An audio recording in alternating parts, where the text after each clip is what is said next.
There's a ship drifting somewhere in the ocean without a crew. The last time someone saw it was over 50 years ago. Its story reminds of that of the Flying Dutchman, a ship that's bound to sail forever and bring disaster to whoever sees it at sea. At least the legend says so. Unlike the Flying Dutchman, the SS Baychimo was definitely real and built for a German company in Hamburg and began as an ordinary cargo ship. It was trading supplies between Hamburg and Sweden in the Baltic Sea starting from 1914. It had a strong steam engine and a hull made of steel. A few years later, it became British property.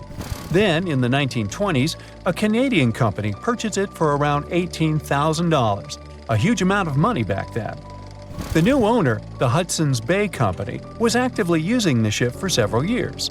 They would often send it on voyages from its home port in Scotland to Siberia, Alaska, the Yukon, and the Northwest Territories.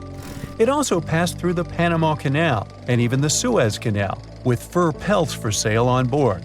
Sometimes it would also transport passengers. It had completed 9 successful voyages before this strip of good luck came to an end.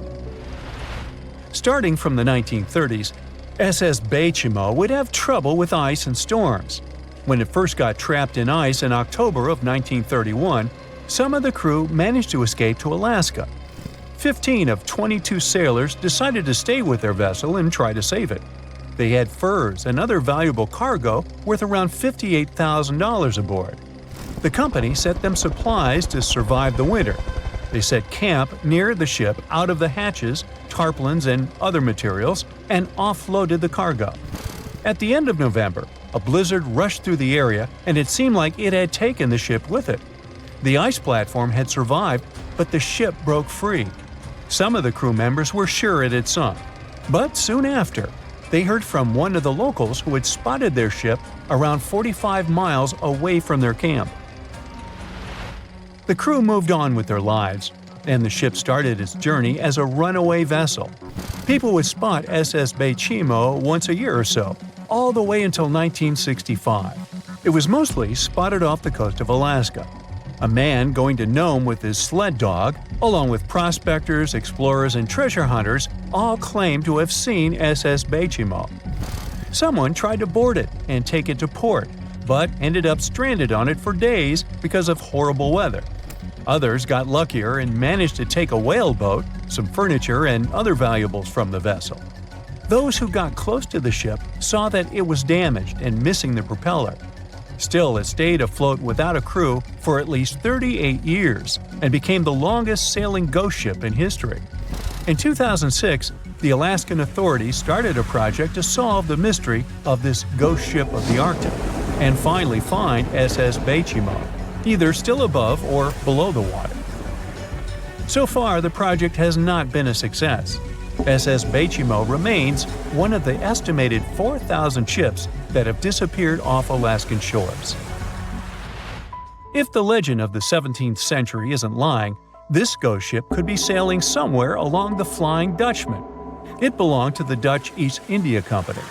Its captain managed to do the impossible for that time and sailed from Holland to Indonesia in only 3 months. They said he was flying over the sea, and some evil tongues explained that he had made a deal with evil forces to achieve that. Once the ship was sailing back home, its captain and crew disappeared without a trace. There are many versions of what happened to it. One of the first ones said it had tried to enter port at the Cape of Good Hope, got in a terrible storm, and sank as there was no captain to save it. Another legend says the captain had refused to obey the skies to let the ship sink during the storm. A scary life form then struck the boat and the crew, and it was condemned to forever wander without rest. Many sailors claim to have spotted the wandering Dutchman. The Duke of York, who was to become King of England, mentioned having seen it in Australian waters. Right after spotting the ship, the man who saw it first fell from the top of the mast and didn't survive. There were more encounters with this legendary ship up to the middle of the 20th century. Ships would nearly collide with it as the Flying Dutchman jumped out of the blue. Scientists have a more logical explanation for this mystery: Fata Morgana, not to be confused with Hakuna Matata. Now, when you're out at sea on a hot day and the air is all wavy, it feels like when you look at the road on a scorching summer day. That's because of something called atmospheric refraction. When light passes through different layers of air with different temperatures and densities, it bends and twists. Sometimes, under certain conditions, this bending of light can create really bizarre optical illusions over the ocean, like sightings of the Flying Dutchman. The Fata Morgana phenomenon can make distant objects appear distorted, stretched, or even lifted above the horizon. So you can see a ship far away, but because of the way the light is bending, it will look like it's floating above the water or even disappearing and reappearing. A Fata Morgana is most commonly seen in polar regions, especially over large sheets of ice that have a uniform low temperature. But you can see it anywhere, even in deserts and over lakes on hot days. The first stories about ghost ships go all the way back to ancient Greek and Roman mythology. One of the most famous ghost ships in history is the Mary Celeste. This brigantine was traveling from New York City to Genoa and was fully stocked with provisions, but missing a crew when it was discovered in the Atlantic Ocean in 1872. The crew's personal belongings were also there, completely undisturbed. The final entry in her log was made 10 days earlier. We still don't know what happened to its crew, and the ship has inspired many spooky stories and legends. The Lady Lovibond was another legendary schooner that is believed to have been wrecked off the coast of Kent in the middle of the 18th century. The story tells that the ship's captain, Simon Reed, had just got married and took his bride on board for a celebratory cruise, despite the superstition that it could bring bad luck. They were on their way to Portugal when the first mate, who is also in love with the captain's new wife, went mad because of jealousy, attacked another crew member, and then took over the wheel and steered the ship straight into the dreaded Goodwin Sands. No one aboard survived, and the schooner is said to reappear as a ghost vessel every 50 years. In present times, many vessels become abandoned and turned into ghost ships intentionally. There are thousands of them floating in U.S. rivers, lakes, channels, and coastal waters. Some people lose their boats in storms and other extreme weather. Others have to abandon their boats because maintaining them can cost 10% of the boat's price. Plus, docking a vessel can add up to several $1,000s every year. Most boats have been made of fiberglass, so an owner can't just recycle them as scrap metal. So, once they want to get rid of it, they often tie it to a dock and sneak away, or leave it floating far away from the shore, or just try to sink it. When ghost ships sink in shallow waters, they can cause damage to coral reefs, mangroves, marshlands, oyster habitats, and wetlands. Plus, they can collide with unsuspecting regular ships and cause real trouble. So, don't do that. Enough said. A ship is traveling across the Atlantic Ocean when a storm starts. At first, the situation doesn't seem to be very bad, but soon, people on board the ship realize that the storm is intensifying. Waves are huge, and nothing can save the ship. It's starting to sink. On board, there's only one lifeboat. Sadly, it can only hold one person. The captain is in a terrible situation. He needs to decide which passenger can be given a chance to survive. Besides the captain, there are 8 people on board. Some of them seem to be lovely. Others look like villains, but you might not know the truth until it's too late. The first passenger is Alex, a 28-year-old talented artist. He's just had his first international exhibition and is boasting about that left and right. He claims to dream of inspiring the world with his art, but did I mention it's his shy twin brother who painted those masterpieces? And Alex just steals his shine? Next is 23-year-old Maria, who's 8 months pregnant. She's quite spoiled, often behaves unreasonably, and treats the staff on board badly. She's traveling home to her husband, but little does he know that the kid is not his, but his best friend's. And she's been cheating on him since forever. Though we can't let this innocent soul perish, can we? Despite his untidy appearance, this 65-year-old scientist, Professor Marcus, is a leading researcher in the field of gene therapy. He's working on a breakthrough that could save millions of lives, but there are skeletons in his closet too. It's been 15 years since anyone saw his wife, Judith. Does Marcus's scientific progress have something to do with the mysterious disappearance of his wife? Dr. Anna is 34 years old.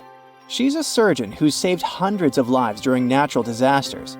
She succeeded as a doctor, but failed as a parent. Her 3 daughters live with their dad and don't want to hear anything about their mother. 78-year-old Teresa is a widow whose family gave up on her because of her bad temper. She's traveling for the last time in her life to visit her late husband's grave. A little boy, Mark, is just 7 years old, but his unruly character has caused a lot of arguments between the other passengers. He's traveling alone since his parents are supposed to meet him on the shore. This brat's parents are too busy working, so he gets more and more uncontrollable. Who knows what he'll be capable of doing in 10 years or so? A robot android, Alpha 3, is also on board the ship. It has an artificial intelligence created to assist in expeditions. It can also control the ship in emergency cases. And the last passenger is Emily.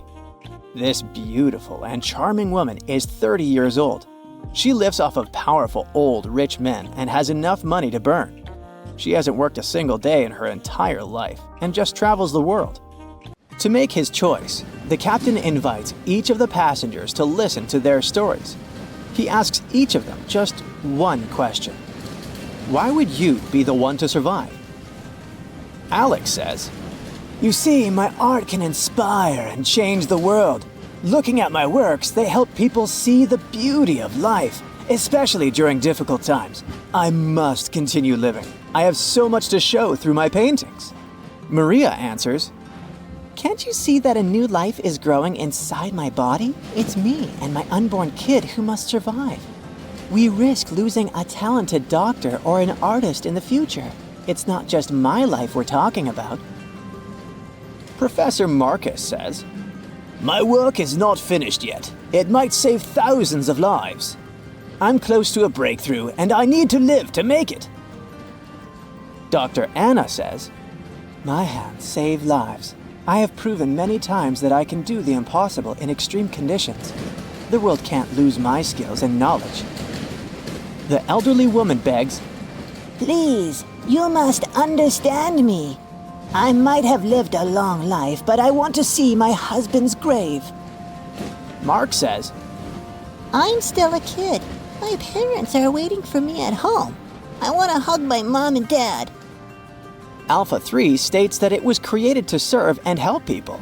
Its ability to analyze situations and make rational decisions in a crisis can be used to prevent future disasters.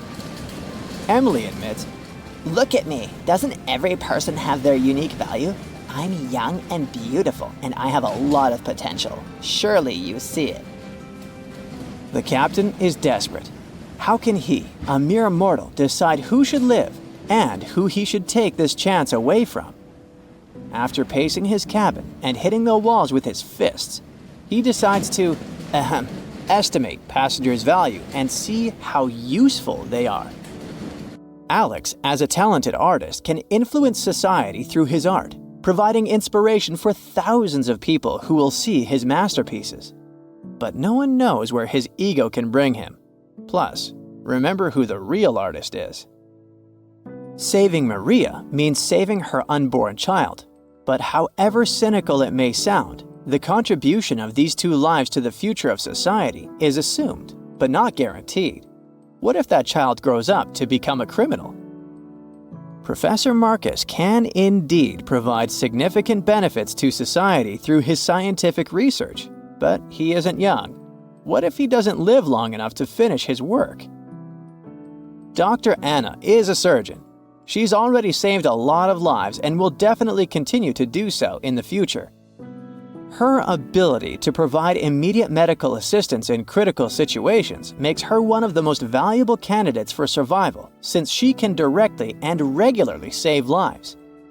At the same time, she is a terrible mother, and it'll definitely influence the lives of her daughters. Teresa is living history and experience, but unfortunately, her ability to continue contributing to society is limited. In simple words, she's old, and we don't know how much time she has left. Mark is in a similar situation. He has the potential for a long and productive life, but his immediate contribution to society is limited. His survival is based on the potential for future contribution, which is difficult to estimate at the moment. Alpha 3 can provide valuable technical assistance and functional support, but as a robot, it does not add to human well-being directly. As for Emily, despite her beauty, her achievements are minimal. On the other hand, she's only dating wealthy and influential people, and thus has a lot of influence on society of her own. Now, from the perspective of how much profit each of the passengers can bring, saving Dr. Anna seems to be one of the most logical choices.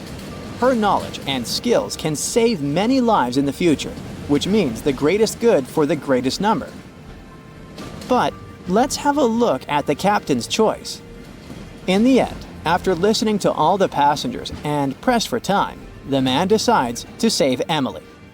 Can you figure out why he's made such an unexpected choice? Write your answer in the comments below. You can also pause the video to think it over. Okay, I suppose you're ready for the answer to be revealed. You see, even though each passenger presented very compelling arguments for why they should be saved, the captain was particularly moved by Emily's charm and attractiveness. And even though there were more logical candidates in terms of utilitarianism and humanism, the captain succumbed to his personal feelings and preferences, which influenced his decision. This riddle illustrates that in real life, people often make choices based on their sympathies and preferences rather than logic or public benefit. This is because emotions and personal relationships can have a strong influence on our perception of situations and decision-making. Here's a real-life example. HR managers tend to choose candidates they like or share common interests with, and it doesn't matter that other candidates might have more suitable skills or experience. This phenomenon is known as the similarity effect. Now, I've got an important question for you. Which passenger would you save? Share your choice in the comments. But I'd like to remind you that there is no correct answer. Why has only the Bermuda Triangle become famous? You know, there are other mysterious triangles where ships disappear for strange reasons too. The triangle we're going to visit may seem to you much more dangerous and scarier than the Bermuda one. People tell stories about extraterrestrial ships, portals to another dimension, or Atlantis in the Bermuda region, and you've probably heard all this stuff. But the triangle I'm talking about has other legends. Imagine that you're sailing on your boat and notice a round ship in the middle of the endless ocean. A mysterious woman is standing on the deck of this strange ship, staring at you. Yeah, such stories go around the Dragon Triangle. And if you try to figure out something about this place, you'll find that even the triangle's location is a mystery. This place is located near the Japanese coast in the Pacific Ocean. The triangle extends from Japan to the Bonin Islands and touches the Philippine Sea. But this is not its exact geolocation. Some records say the triangle is 70 miles east of the Japanese coast, while others say it's about 750 miles away. This difference in coordinates is because the region where the triangle is located is not marked on any maps. The exact dimensions of these waters are still unknown. The Dragon's Triangle is also called the Pacific Bermuda Triangle. It's like an evil twin brother of the latter, but it's older. The fact is that reports of strange disappearances of ships in this region appeared much earlier than reports about the Bermuda Triangle. For the first time, people found out about the mysterious power of this place back in the 13th century. The grandson of Genghis Khan sent 40,000 people on ships toward Japan to conquer the country. Their route passed through the Dragon's Triangle. However, these people didn't reach the shore because of typhoons in this zone, so all the ships sank. After this incident, Genghis Khan's grandson changed his mind about attacking the country. Immediately after that, people in Japan began to believe that this place had magical powers. In the modern world, Divers and archaeologists have tried to decide whether this story is true. They've explored the bottom of the triangle and found artifacts from the sunken Mongolian fleet.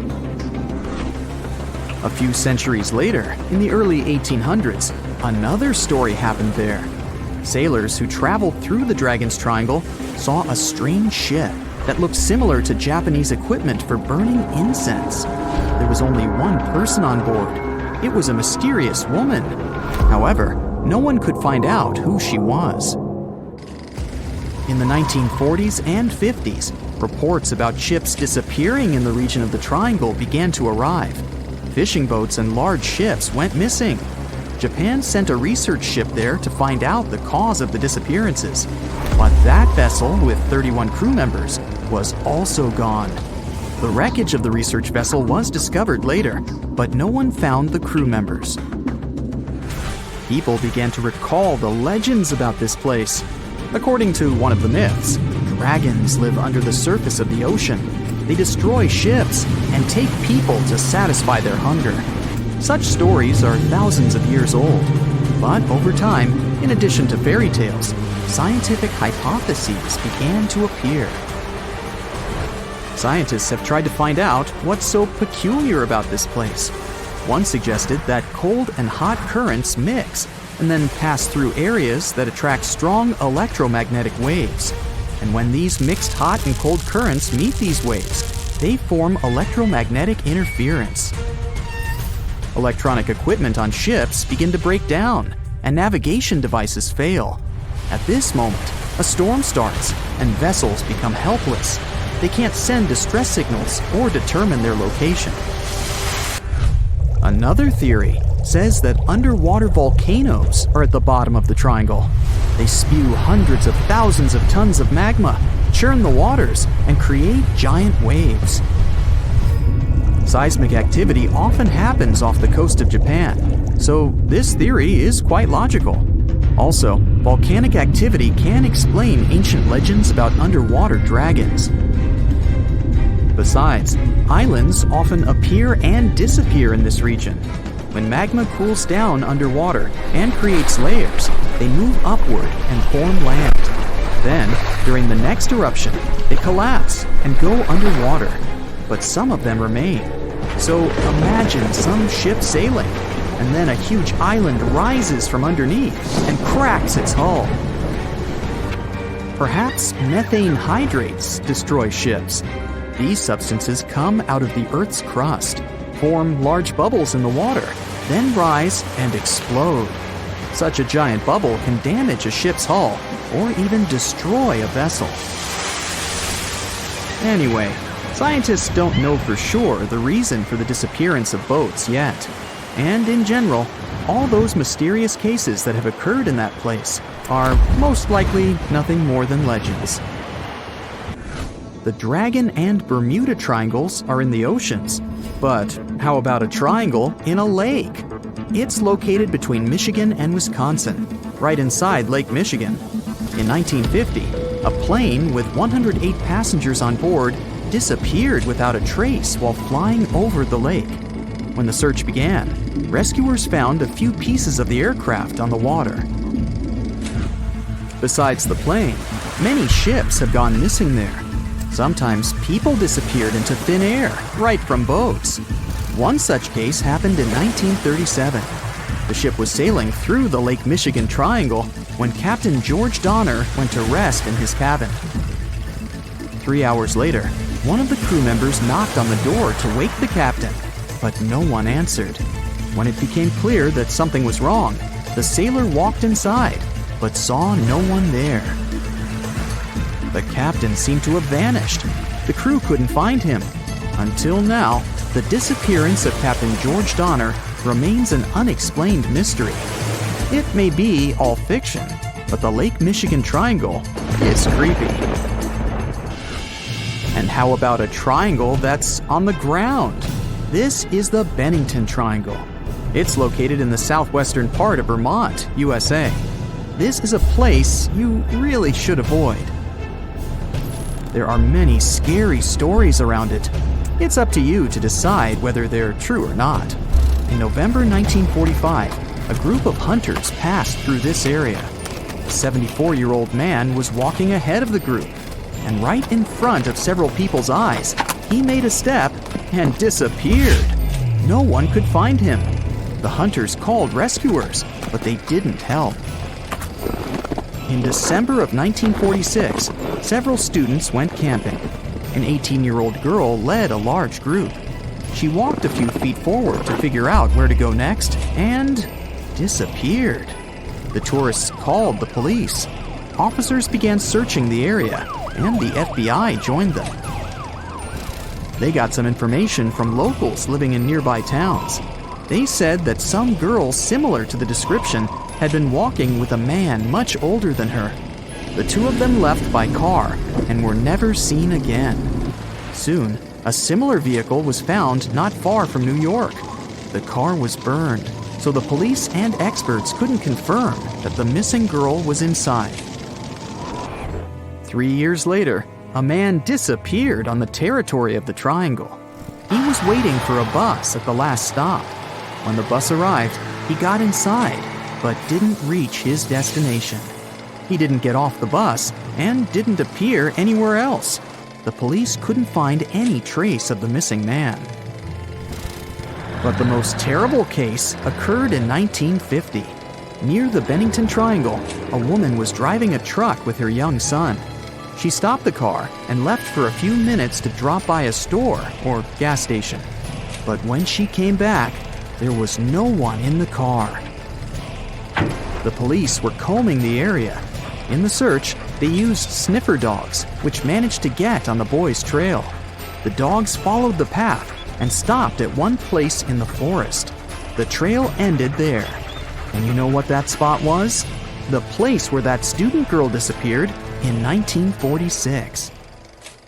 Not a lot of people have heard of this mysterious body of water named after famous English explorer Sir Francis Drake.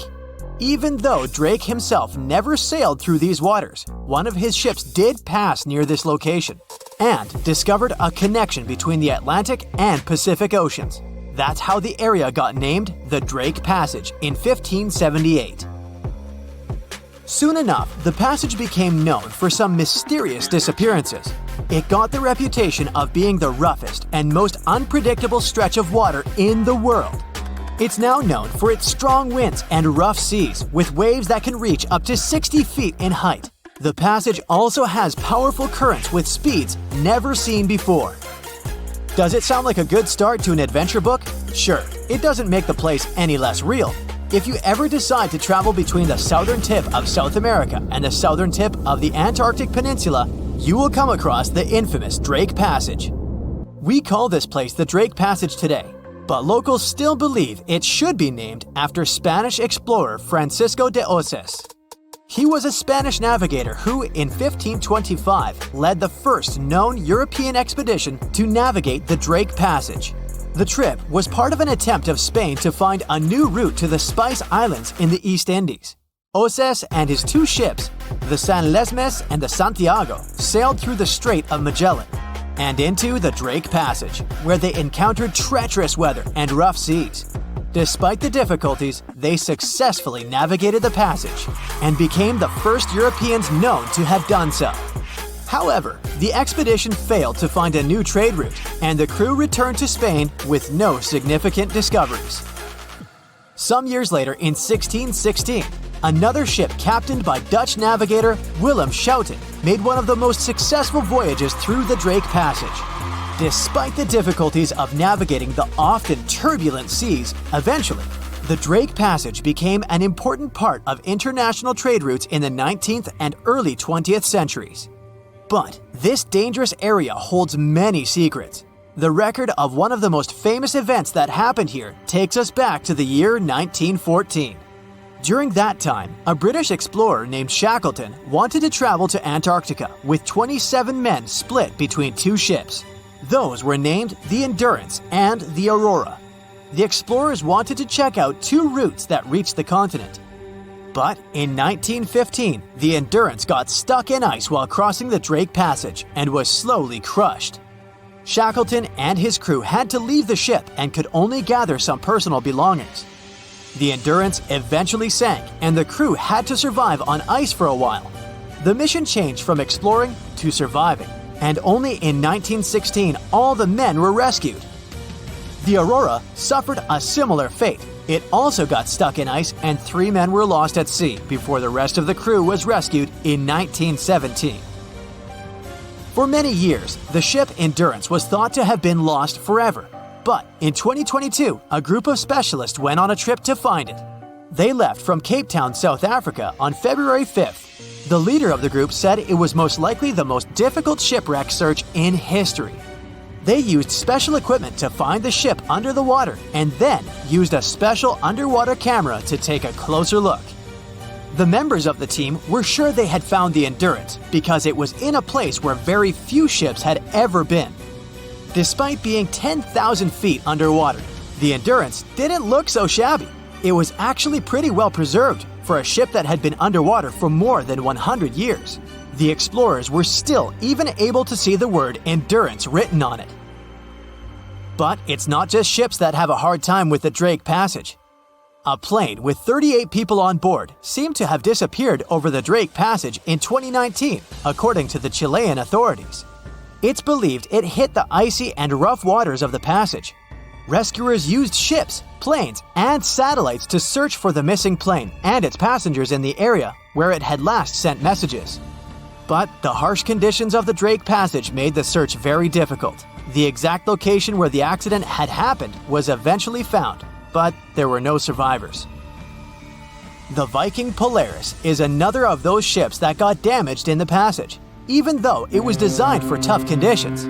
It was faster than most ships and more stable because of special equipment that kept it balanced. One night, back in 2022, the waves were indeed big, but the ship seemed to be doing well in the rough weather. But then, on its way back to port in Ushuaia, Argentina, a rogue wave suddenly hit the ship without warning. People on board felt like they had been hit by an iceberg. Rogue waves are much taller than other waves around them, and they're very unpredictable. Scientists still don't know exactly why they occur. When this rogue wave hit the Viking Polaris ship, it immediately broke windows on the second deck. Some people on board were hurt, but thankfully, most of them had been properly trained before boarding the ship and knew what they had to do in case of an emergency. The crew was also very good at helping the passengers. Most of them even claimed later that they would board the ship for the second time, despite such an unexpected experience. The boat eventually made it to the port without suffering further damage. What makes this region so hard to cross, though?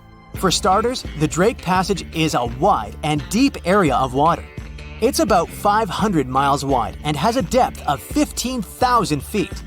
Even the most experienced sailors who cross the passage every year say it can be dangerous, unpredictable, and even scary at times.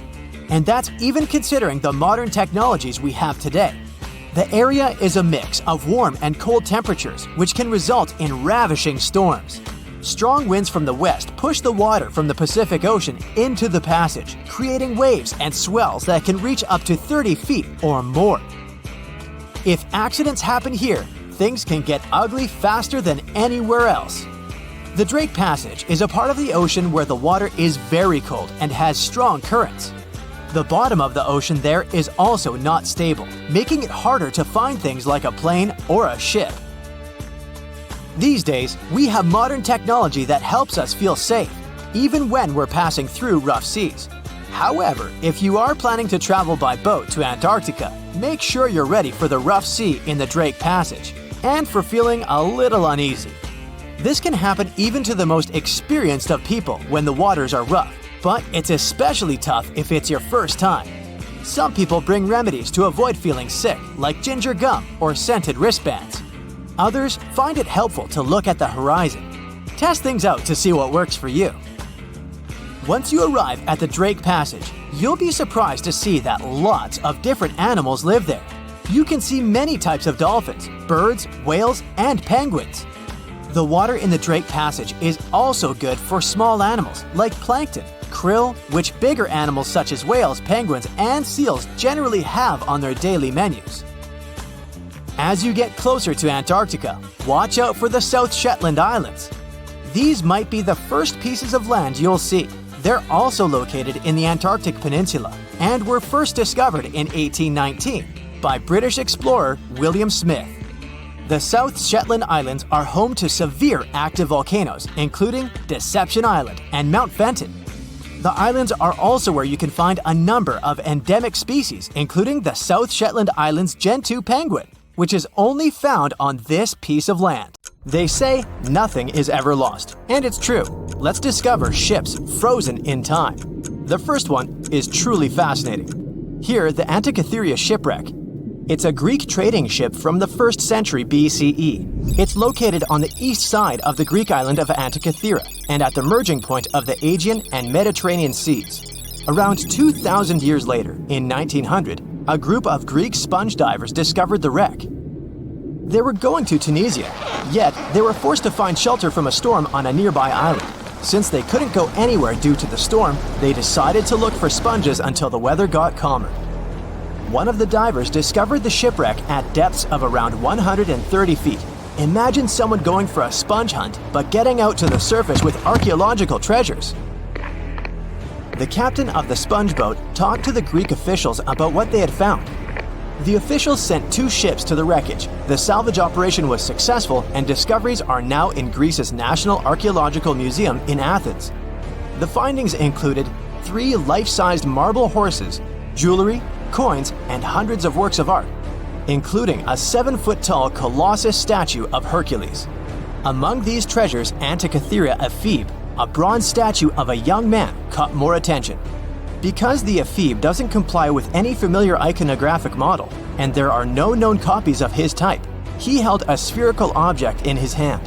Scholars have different theories of who that person could be, but they are not in a consensus yet. More than 70 years later, Jacques-Yves Cousteau and his team went to the area and recovered hundreds more artifacts and the remains of 4 people. Interestingly, they discovered a complex set of interlocking gears, capable of predicting the movement of the sun, moon, and several planets. The mechanism can also show the times of solar and lunar eclipses years into the future. Think of this Antikythera mechanism as an early computer calendar, to plan significant events like agricultural activities, religious rituals, and Olympic Games. These artifacts found in the Antikythera wreckage are some of the most important findings in modern archaeology. Just the Antikythera mechanism itself has changed our perception of the limits of ancient technology. The mechanism has a sophisticated design and was made over 1,000 years ago. After all these amazing discoveries, experts believe that the wreckage site has remained largely unexplored, and is mostly because of its location and the landscape of the seafloor on which the ship rests. The wreck is too deep for scuba divers but too shallow to use something like a submersible. A survey made on the seafloor in 2012 showed evidence of a second wreck about 800 feet to the south. It's clear that this area has a lot to offer humanity. What would happen if those sponge hunters didn't go to the area? Scientists found a shipwreck in Antarctica at the bottom of the Weddell Sea 107 years after it sank. The name of the ship was Endurance, and it was the lost vessel of Antarctic explorer Sir Ernest Shackleton. Scientists who laid eyes on it decades later say it is among the greatest undiscovered shipwrecks ever. That is why they filmed the whole discovery. The video shows the remains of the Endurance and proves it is still in remarkable condition. It has been sitting in 10,000 feet of water for over a century, yet it looks like it sank very recently. So the story goes like this. The ship was crushed by ice and sank in 1915. Shackleton and his crewmates had to escape by themselves in small lifeboats. From then on, it was all about survival. Shackleton imagined to get his crew to safety. Then, the ship sank. Yes, this is a pretty impressive story. But why did scientists prize this ship? Firstly, Shackleton's Imperial Trans-Antarctic Expedition sailed to make the first land crossing of Antarctica. Yes, the crew was trapped in ice, but the intention was important. Secondly, it's about the challenge itself of finding the shipwreck. The Weddell Sea is almost always covered in thick sea ice. The same ice that made the Endurance sink. Getting near the presumed sinking location is super hard, let alone being able to conduct research. Experts of the modern expedition team foresaw the time when the lowest extent of Antarctic sea ice would come using satellite images. They realized that the weather was in their favor to start an expedition. Dr. John Shears, said that they have successfully completed the world's most difficult shipwreck search, fighting against constantly shifting sea ice, blizzards, and temperatures decreasing to -0.4 degrees Fahrenheit. Yeesh, I can't imagine the worst conditions in Antarctica if these conditions are in their favor. Lastly, look at this. It's timbers. They're very much intact. Plus, you can read the ship's name. It's still visible. Marine archaeologist Menson Bound says that this is the finest wooden shipwreck he has ever discovered. He has 50 years of career experience, so I believe the guy. So how come the wood is not rotten? Dr. Michelle Taylor, a deep-sea polar biologist, said that there has been little wood deterioration because the wood-munching animals are not in this forest-free region of Antarctica. Workers of a coal mine in East Serbia discovered 3 shipwrecks that had been there for at least 1,300 years. The largest shipwreck is an ancient Roman fleet. It's around 50 feet long with a flat bottom. It's estimated that the ship could carry a crew of 30 to 35 people. Looking at its hull, you can see the marks of repairs. Wow, this one had a lengthy career. You know, it gives us insight into more than 1,000 years ago. The 2 smaller vessels, on the other hand, match descriptions of boats used by Slavic groups to attack the Roman frontier. These 2 have been discovered under mud and clay in an ancient riverbed. Apparently, in those times, there was a Roman base in a place called Viminacium City. Interestingly, Viminacium was a provincial capital with an estimated 40,000 inhabitants in the 4th century CE. For comparison, it was even larger than Pompeii. The Kostelach coal mine is a center of hidden gems. Archaeologists had found evidence of ancient human and animal activity here before. For instance, in 2012, experts found bones of at least 5 woolly mammoths, which went extinct about 10,000 years ago. Canadian archaeologists found a ship 150 years after it went missing in the Canadian Arctic waters. This merchant ship is called HMS Investigator. It was purchased in 1848 to search for the explorer Sir John Franklin's ship that got lost in the Northwest Passage expedition. So, HMS Investigator left Britain in 1850 for this rescue operation. The expedition crew, captained by Robert McClure, sailed the Investigator into the water. He realized that he was in the final leg of the Northwest Passage, the sea route across North America. But before he could sail into the Beaufort Sea, the 122-ton ship itself got stuck in the thick ice. The crew spent the winter over the Prince of Wales Strait. The following summer, McClure tried again to sail to the end of the passage, but the ice blocked his way once more. Here, too, the crew was forced to leave the ship. He steered the crew into the Bay of Mercy. There, they were to remain until 1853 when the crew of the HMS Resolute rescued them. Imagine a crew of 60 people who had to spend 3 winters in the Arctic without even knowing if they would survive. Later on, the ship was found sitting upright in about 36 feet of water. It was in very good condition. Arctic water has prevented the outer deck of the vessel from deteriorating quickly. The outline of the ship and its timber can be clearly seen. Plus, archaeologists have uncovered artifacts on land left by the sailors. They had unloaded everything before abandoning the Investigator. 3 sailor graves and 1 British naval shipwreck had also been discovered in the area. I wonder what else they could find there. No matter what happens, don't stop! We almost got it!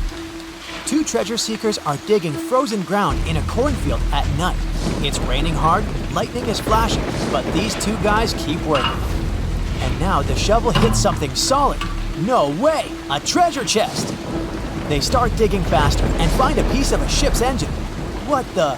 Far from the seas and lakes, somewhere under the fields of Kansas City, they found a giant sunken ship.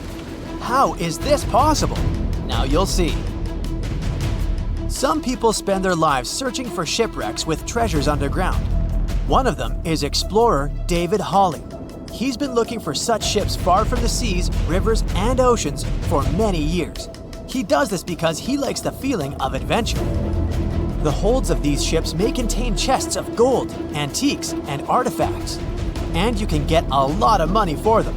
David says you don't have to go into the ocean to find a sunken ship.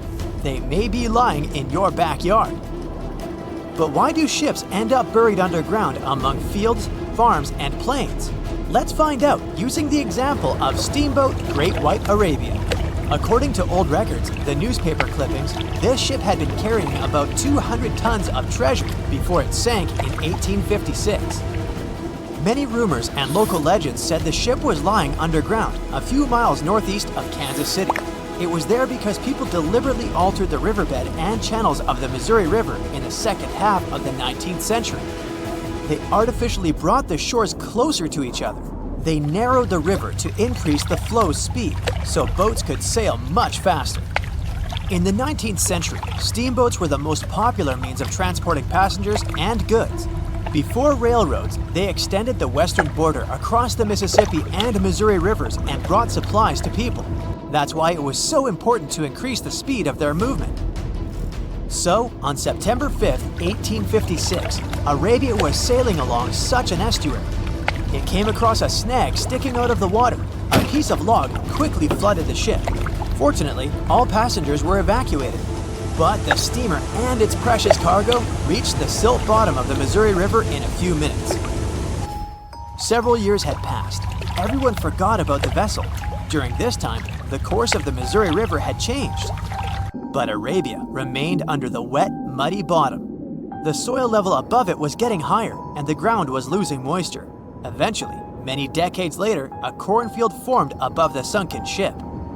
In the 1980s, one farmer owned this area, and he had no idea what was hidden in his territory. David Hawley carefully studied the history of the sunken ships of the USA. He knew that hundreds of steamers had gone underwater all over Missouri, but most of all, he was interested in Arabia, as there were rumors that it was filled with gold and other valuable things. The territory of cornfields in Kansas was vast, but David Hawley knew how to search properly. In 1987, he started working. First, together with his brother and father, they collected all the clippings from old newspapers they could find. They were looking not only for information about the steamer, but also for maps of the Missouri River. They tracked its historical changes, checked the dates, and identified a large area where the steamer sank. Next, they used electromagnetic testing and other geological stuff to study the soil and find the right place. They searched for differences in ground moisture and density. Then, they went through the territory with powerful metal detectors. And so, by the fall of 1988, they had determined the location of the steamer. Arabia was the size of a football field. This gigantic vessel lay 45 feet underground, 4 stories down. But before they started excavating, they had to ask the owner of the cornfield for permission. For the farmer, this news was a big surprise. He agreed, on the condition that the excavations would be completed by spring so that he could sow a new crop. Digging a giant ship in winter is much more difficult and expensive than at other times. It includes additional equipment, electricity, and heating costs. The team worked day and night. They financed the excavations out of their own pocket. Each invested more than $10,000 and took out a bank loan. Finally, they noticed the first details of the ship. The shovels hit the huge engine boilers and the deck. The goal had been achieved. Most of the cargo lying inside the sunken ships is covered with rust, shells, mud, and is badly damaged. The contents of Arabia were in excellent condition, considering that the ship had sunk 130 years prior. Unfortunately, they didn't find the chests of gold. Still, they got several tons of other valuable cargo, household items of people who lived in the middle of the 19th century. It was a time capsule. The ship was carrying supplies for hundreds and thousands of people, and all these things were perfectly preserved. For example, they could clearly see the brand stamp Goodyear Rubber Company on one rubber shoe. The longer the excavations continued, the more things David and his team found. In the barrels, they found plates from the 19th century. They were intact and usable. Also, there were clean clothes, thousands of pairs of shoes, harpoons, frying pans, and umbrellas. The ship was carrying cargo to supply about 16 small towns. Yes, it's not gold, but such artifacts are also precious. The contents of the ship could be worth millions. However, the crew wasn't going to sell these things. They made a museum on the site of a former fruit market in Kansas City. If you go there, you will immediately feel like you're in a department store of the 19th century. There are thousands of items in good condition. Even the matches here are dry enough to light up. It took David many years to present the entire collection from the steamship. He values each of the items and doesn't want to sell them.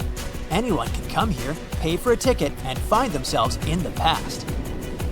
Who knows, maybe there's an old ship hidden in your backyard too. Geologists found an older vessel in the hot desert of Namibia in 2008. This ship sailed back in the days when pirates scared sailors on the seas, and now it's inside a dried-up lagoon.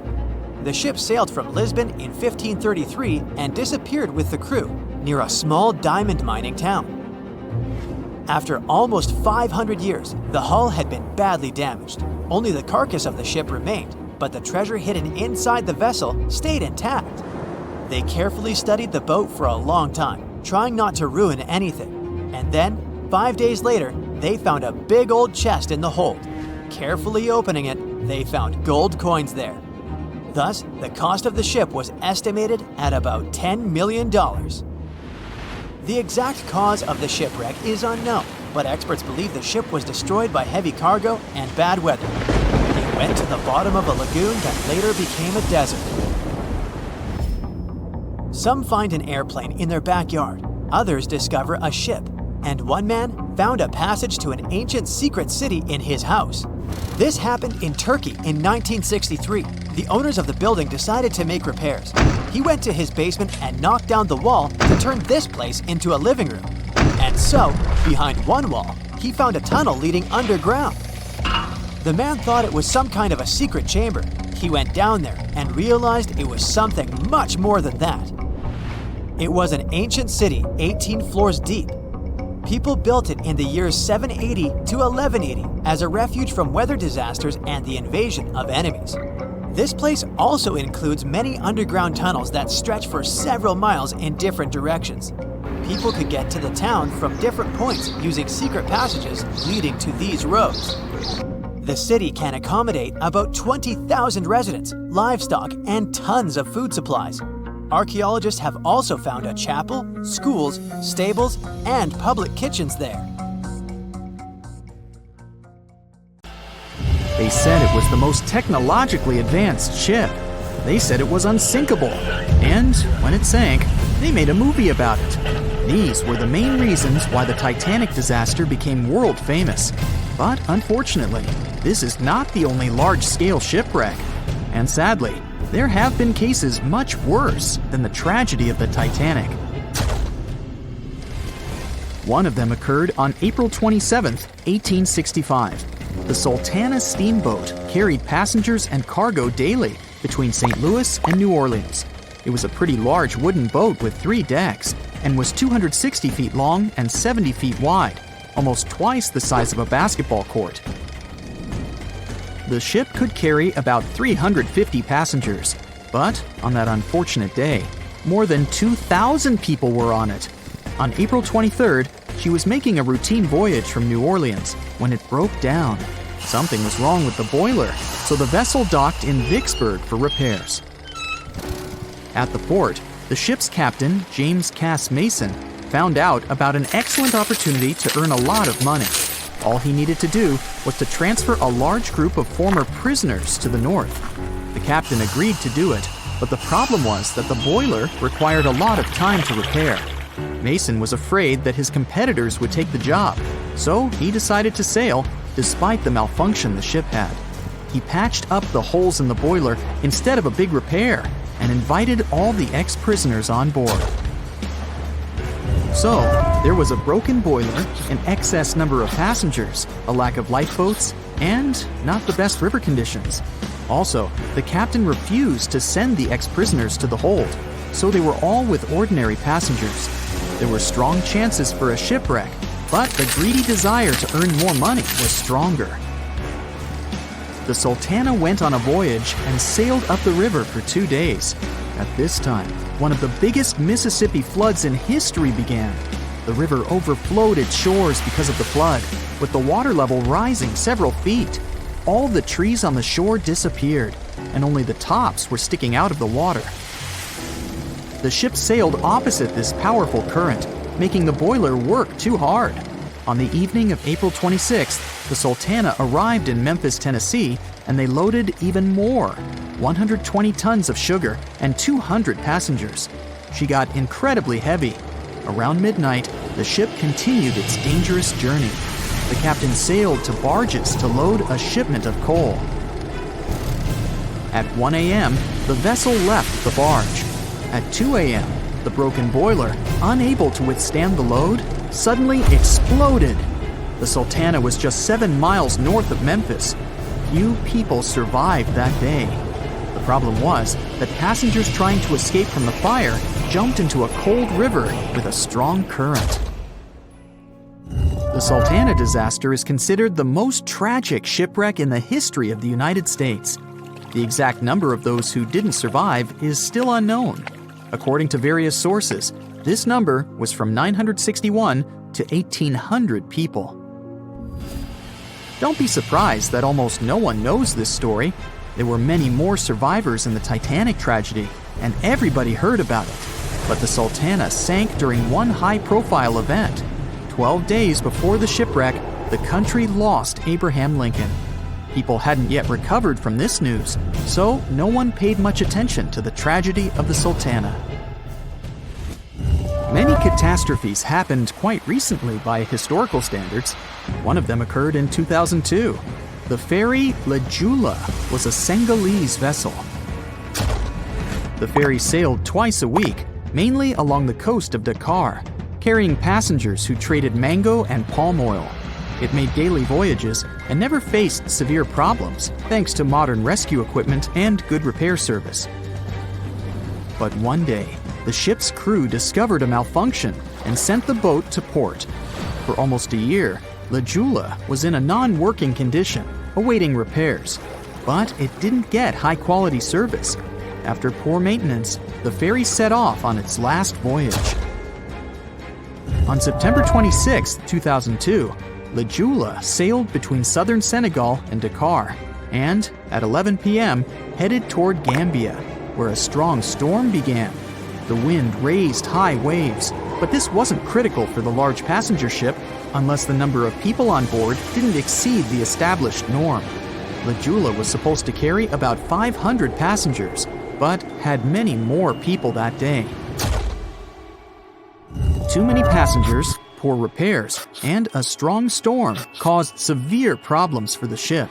But the main factor in the shipwreck was that La Jula was only built for sailing in coastal waters, but that day, it sailed far from the shore. Big waves started rocking the boat, and at some point, it just turned upside down. The ship's deck went underwater, and its lower part stuck above the surface like an iceberg. All the passengers sitting in cabins fell on the ceiling and lost their orientation in space. There were no holes or damage in the ship's hull, and water flooded the lower decks for a long time. The vessel stood in a twisted position for several hours. Then, the boat began to sink when the water seeped through the deck and hold. The ocean was warm, but no one came to save the passengers. People had to wait almost 4 days to be rescued. Unfortunately, only a few managed to survive. The Philippines is a very dangerous area for ships. This place consists of several thousand islands and a vast area with shallow water. Ships can run aground and damage the hull with reefs and pitfalls.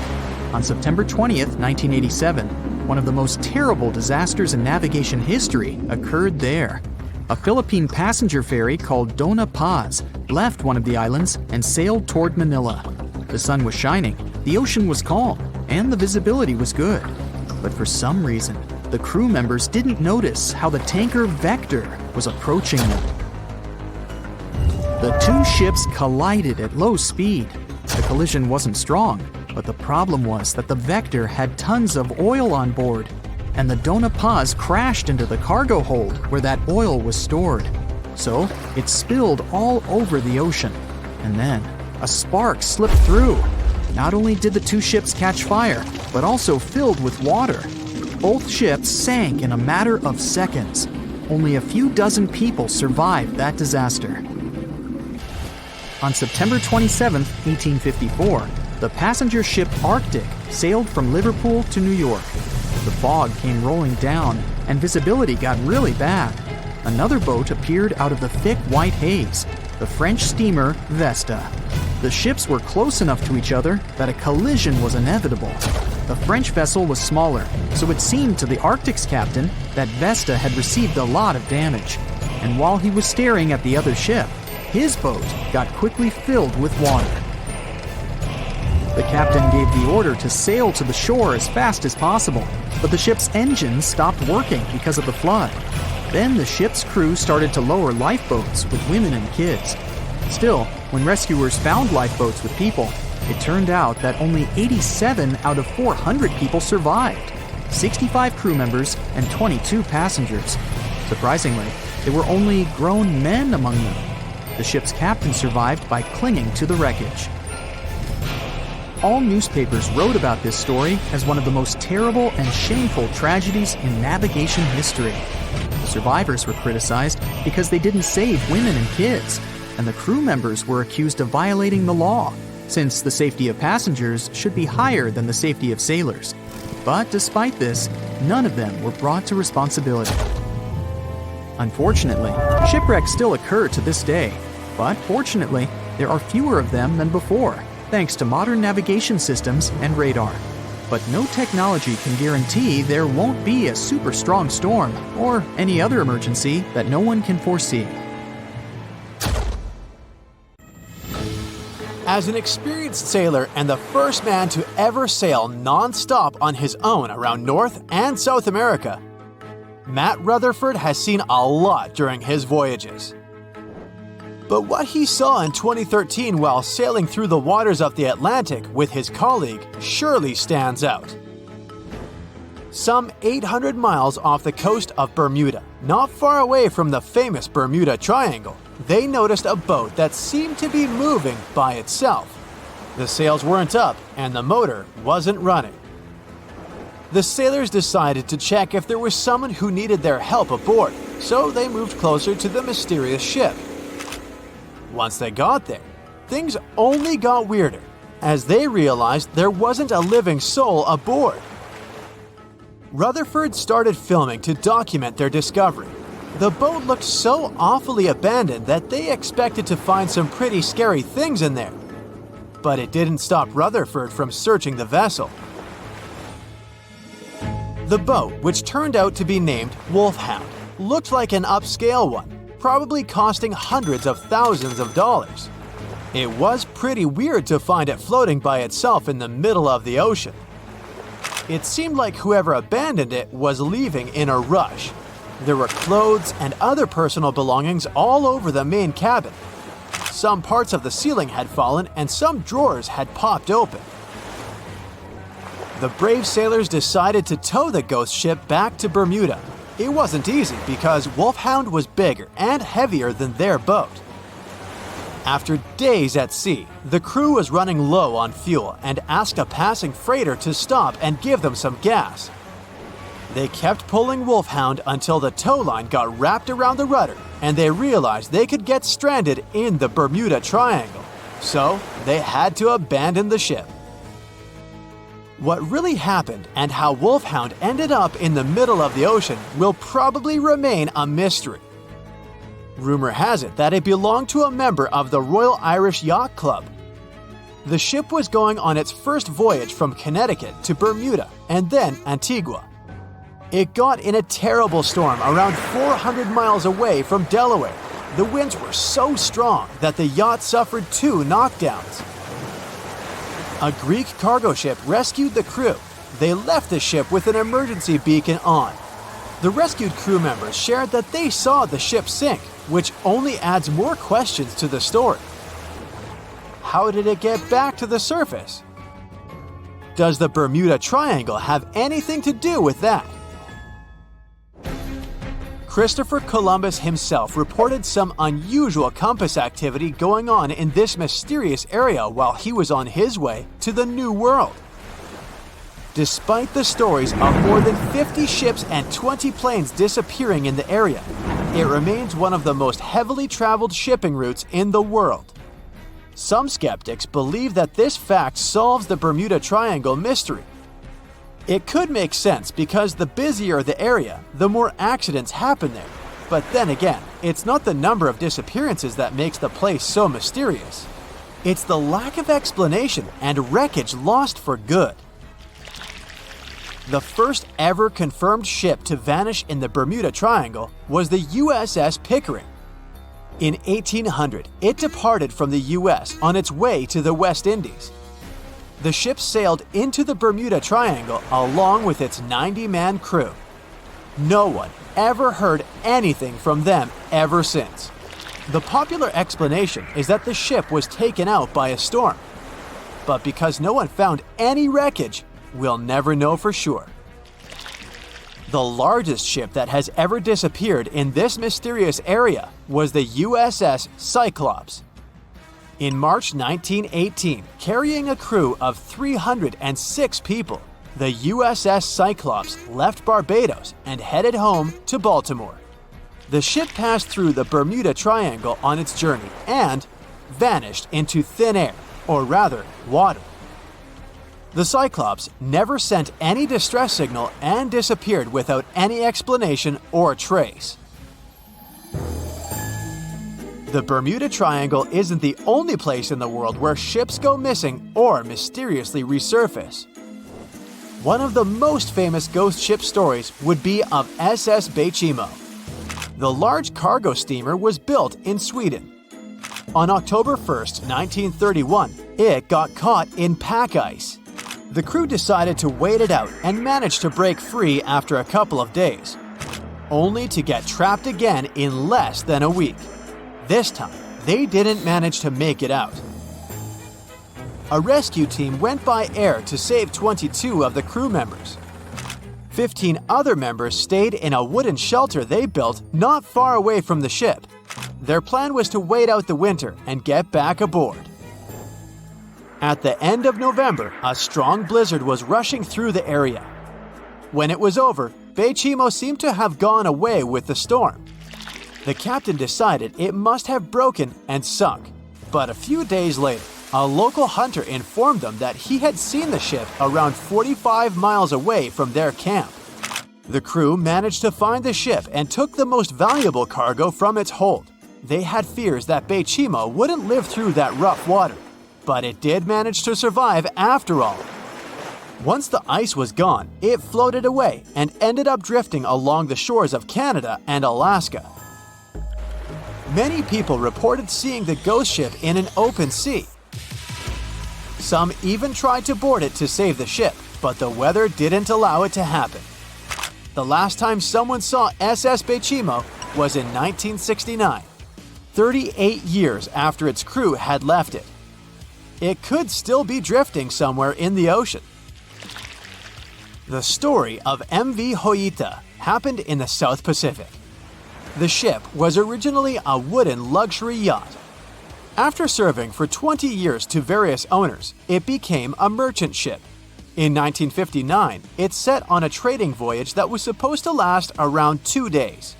When it didn't reach its destination on time, no one was worried at first as things happen in the open waters. After another day, and no distress signals from the Hoita, it was obvious that something serious was going on with it. There were 25 people aboard, and their families wanted to find them. A search and rescue crew worked for 6 days looking for the ship, or at least its wreckage, in an area of nearly 100,000 square miles. That's 1.5 times as big as Florida. Sadly, the mission had come back with no results. It seemed like Hoita had disappeared without a trace. A month later, another merchant ship noticed Hoita drifting in the ocean, miles and miles away from its original route, and none of the crew members or passengers were on board. The cargo had also disappeared. The lifeboats were also gone, so the people must have escaped the ship hoping to save themselves. It turned out that the crew had been trying to get help as they tuned the radio to the International Distress Channel. But the damaged cable didn't let them send the signal any further than 2 miles. It also looked like when they were leaving the ship, the crew took the logbook with them and we still don't know what exactly happened to Hoyita. Family members of those who were on board are still looking for answers. One professor claims it must have been a corroded pipe that leaked and flooded the vessel, but we'll most likely never know for sure. In the Pacific Ocean, near Japan, there is an area nicknamed the Devil's Sea. It's believed to be one of the 12 vile vortices around the Earth. Some people claim that vile vortices have weird things going on in them because the pull of the planet's electromagnetic waves is stronger there than anywhere else. The most famous ship that disappeared in the area was a fishery patrol vessel in 1952. The ship went there to investigate the vessels that went missing previously and disappeared along with 31 crew members. Scientists who don't believe it was a mysterious disappearance blame the underwater volcano eruption for what happened. At the beginning of the 20th century, somewhere off the coast of West Africa, a German steamship was leaving the port. Suddenly, the weather got worse, and the vessel entered a thick fog. The sailors ran aground on a sandbank close to the shore. Luckily, no one was hurt, and they were even able to save their precious cargo. But the ship was stuck in the sand for good, and it was not alone there. Nearly the entire length of the western coast of Namibia is called Skeleton Coast. If the name sounds scary, that's because it is. This 976-mile-long beach line is among the most dangerous places on Earth. The local Bushman tribes believe that their supreme deity made this land when it was angry. The Portuguese were the first Europeans to set foot in Namibia in the 15th century. And yep, they didn't like Skeleton Coast either. Portuguese explorers thought this land presented the gates to the underworld. This is the place where the Namib Desert meets the Atlantic Ocean. It might be dangerous, but it's actually beautiful. Plus, it's a UNESCO World Heritage Site. If Skeleton Coast had a PR manager, they would quit on the first day on the job. The area is not exactly tourist-friendly because of its geography and history. Beneath the sand and the waves, there is a secret ocean currently lurking for unsuspecting sailors. It's called Benguela Current. It flows towards the north along the coast of southern Africa. This part of the Atlantic is rich in marine life, but the current's land neighbor isn't that happy with the deal. This arid climate created the Namib Desert, one of the driest regions on Earth. And that marine life I just mentioned? It's sharks. 11 species of them to be exact. And yes, the great white decides to pop by once in a while. So far, we've got a desert landscape, strong currents, and sharks. Not a place for a beachside resort, definitely. But if someone ends up on Skeleton Coast, will they know they're in danger?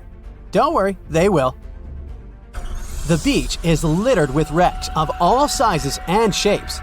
If you remember that German ship I mentioned in the very beginning, its massive and rusted stern is now sticking out from the desert sand. There are some 500 wrecks in total scattered along the coast, and it's a mixed crowd, from Portuguese galleons centuries old to ships that ran ashore here in the 21st century. A modern fishing ship called Zela India managed to slip from its tow rope in 2008 and ended up on Skeleton Coast. Okay, it didn't escape on its own, it had some help from the elements. But it's better to be a tourist attraction on a beach than to be broken up for scrap. That's where the trawler was originally going, poor thing. Skeleton Coast's most famous inhabitant, to call it such a place, is the wreck of the Dunedin Star. The British cargo liner ran aground here in 1942. The massive rescue operation that followed reveals why it's so dangerous for sailors to end up here. The rescuers managed to save all of the crew and passengers, but at a heavy price.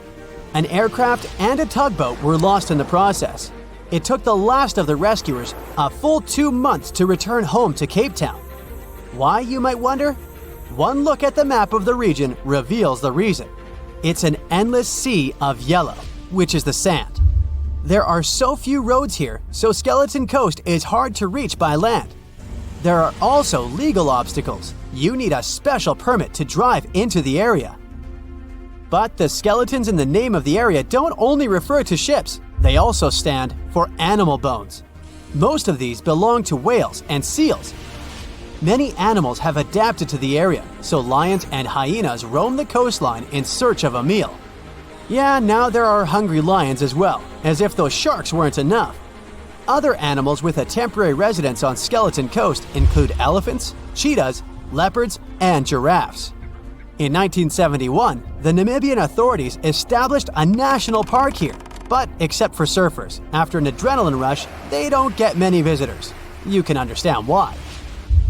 The Namib Desert is the oldest desert in the world, and it's not very tourist-friendly either. Those who travel to the region should pack sunscreen and a warm winter jacket. A weird combo, right? Well, not so much when you think that during the day, temperatures soar over 110 degrees Fahrenheit. At night, the air temperature drops below freezing. What a climate roller coaster! And that's not the final danger. Yep, there's more. Remember how that German ship got lost in thick fog? Yeah, it wasn't a one-off event. Because of the region's climate, fog shows up frequently. Sailors should cover their ears now, but this fog is actually good for wildlife. This is their only source of water in the Namib Desert. Reptiles and mammals have adapted to the harsh climate. They use as little water as possible. Shifting sands, thick fog, strong currents, lions, and sharks. Not the stuff you would put in a tourist booklet, but Skeleton Coast isn't the only beach on Earth you wouldn't want to spend your vacation on. I will take you to Cape Tribulation in Australia. The area covers some 48 square miles in the northwestern part of the continent. And no, the area is not as dry as Skeleton Coast. It's part of the Daintree rainforest. You could say that here, it is the rainforest, not the desert that meets the ocean. The beach at Cape Tribulation is straight from a postcard. But looks can be deceiving. Australia? Probably sharks. No, crocodiles are out here to get you if you decide to go for a dip in the sea. There are saltwater crocodiles that the locals call salties. Well, that's a cute nickname for such a dangerous reptile. And it's not just them. The wildlife seems to have a beef with visitors. From October to June, the waters around Cape Tribulation are full of box jellyfish. Their venom affects the human cardiovascular system. When touched by a jellyfish out at sea, swimmers won't have enough time to reach land for help. Vinegar helps neutralize the sting, so you might want to keep a spare bottle in your luggage. Crocodiles and jellyfish sound dangerous, but there's one more animal you should look after. It's the wild boar. It might sound funny, but you won't laugh when you're being chased by one of these across the beach. 21 million wild boars live in Australia. They're mostly active at night, making it even more dangerous if they charge at you. The best defense is running in circles. Wild boars can't cut corners well. That's probably why we don't see many of them taking up careers as race drivers. Cape Tribulation has one last danger installed for you, and it's not an animal. Out here, even the trees are plotting against visitors. The stinging tree got its name for a reason. If you try to pick one of its beautiful red berries, it'll fight back.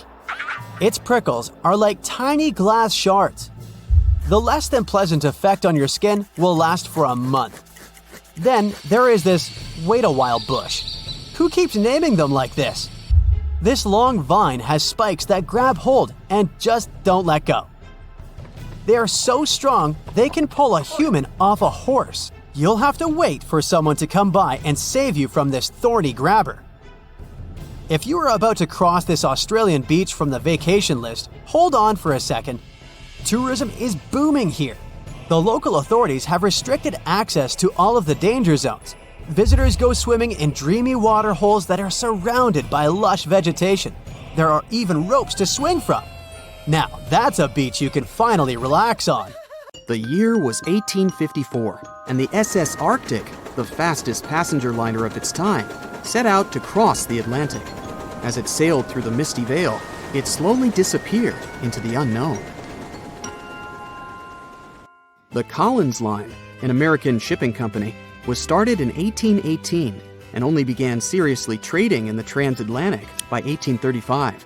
Its steamships crossed the Atlantic from Liverpool to New York within just 10 days. Doesn't sound like a great speed today, I know. But back then, the same thing took other ships several weeks. Light on the water with their wooden hulls, powering through with a strong steam engine. Those steamships were the favorite choice for many high-profile people. What could go wrong with such an advanced ship, they thought. This reminds me of some other ship everyone believed to be unsinkable. But anyway, back to the Collins Line. It grew to be a serious contender on transatlantic routes, with only one other competitor, the Cunard's Line. It was a British company also aiming to be the main force through the Arctic Passage.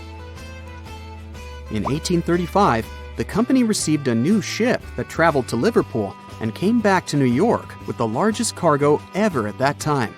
From then, the Collins Line was steadily growing. It seemed like there would only be future successes for it. Unfortunately, their lavish ships became costly to run with the amount of coal used. Massive power along with weak wooden hulls meant they needed many repairs after each voyage. So, every trip ended up being expensive. But since the ships were safe and had a great reputation, people were willing to pay the price, and the company was definitely not in crisis. They had achieved something no one had managed to do before them. Like I told you, their ships crossed the Atlantic in a whopping 10 days, and Edward Collins, the owner, was very determined to maintain the pace. Their 5 ships easily outran the Cunard's Line of only 3. With this great praise, it provided more attention. Though the Cunard's ships were slower with their iron hulls, they believed there was still profit, regardless of how slowly they sailed. Among Collins' ships, the Arctic, the third of them to be launched, was the largest, reaching 284 feet long, with 2 side-lever steam engines, each with 1,000 horsepower. The paddle wheels made 16 revolutions a minute when at full speed. At the time of its launch, the press called it the most stupendous vessel ever constructed in the United States. But glamour and fame couldn't avoid what would come next. On the 27th of September, the Arctic was on its journey from Liverpool to New York, continuing a speed pace through the thick fog. It's possible that by that moment, after 4 years of record-breaking trips, the crew became overconfident with their sailing and the ship. Going only 50 miles from Newfoundland, they carelessly continued through the fog with no radio contact, sonar, or any other form of identifying objects, equipped only with Morse code.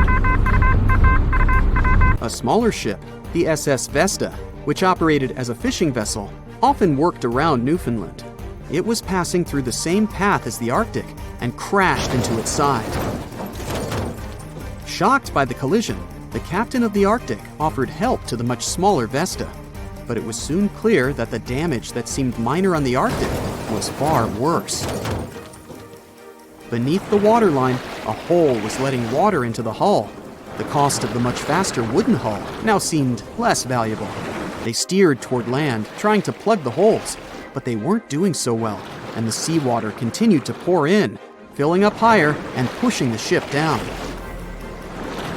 And finally, once the engine room was full, it put out the boilers, taking away the massive power the Arctic was once legendary for.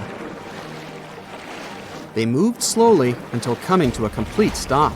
The ship continued to sink, and the order was to abandon it. At the time, maritime law allowed for the Arctic to carry only 6 lifeboats, only capable of saving 180 people.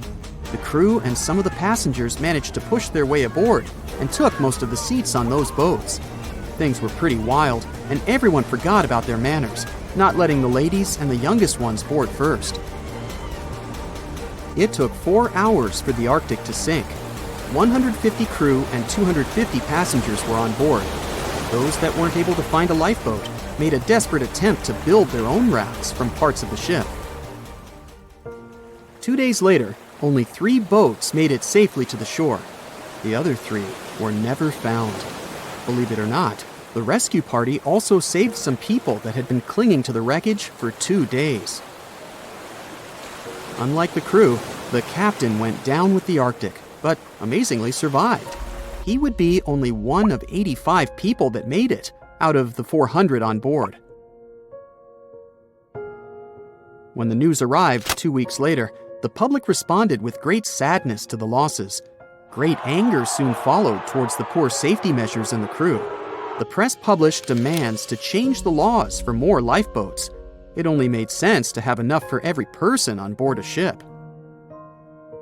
But they ignored those requests.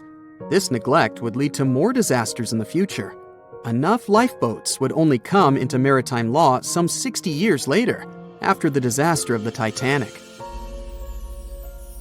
Edward Collins' wife and 2 children were also aboard the ship and didn't return. He was heartbroken, but didn't stop running his business. The Collins line still had a reputation to uphold, the biggest, fastest, and most luxurious on the Atlantic. Edward Collins would now build an even better ship than any other. It was named the Adriatic, and it was the largest ship in the world, 354 feet long. With 2 alternating steam engines that had never been built of this size. These steam engines at the time were at the height of engineering, though today you can only see them in models and toys. With the new addition of 2 masts, the Adriatic would also be able to sail if needed. Luckily, they made some lessons from the disaster of the Arctic. But before their new ship, the Adriatic, was built, another disaster had occurred. The sister ship of the Arctic had also sunk. They believed this second ship was desperate to stay in front of the Cunard's line and hit an iceberg somewhere during the race.